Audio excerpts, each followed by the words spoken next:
Pinaghahandaan naman ng mga progressive at civil society groups na magsampa ng panibagong impeachment complaint laban kay Vice President Sara Duterte sa Pebrero ayon kay Bayan Chairperson Teddy Casino kahapon. Ang patapos ng one-year ban sa paghahain po ng impeachment ay kasunod ng desisyon ng Korte Suprema na hindi pagbigyan ng apelang bawiin ang pinawalang bisang Articles of Impeachment ng Kamara laban kay Duterte noong February 5 ngayong taon. Ayon kay Casino, betrayal of public trust pa rin ang dahilan po ng pinaghahandaan pang impeachment complaint.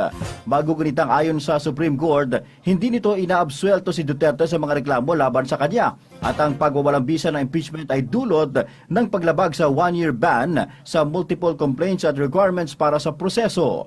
Papayagan rin ang muli ang pagpa-file laban kay Duterte sa February 6, 2026 alinsunod sa Article 11, Section 3 to 5 ng Konstitusyon.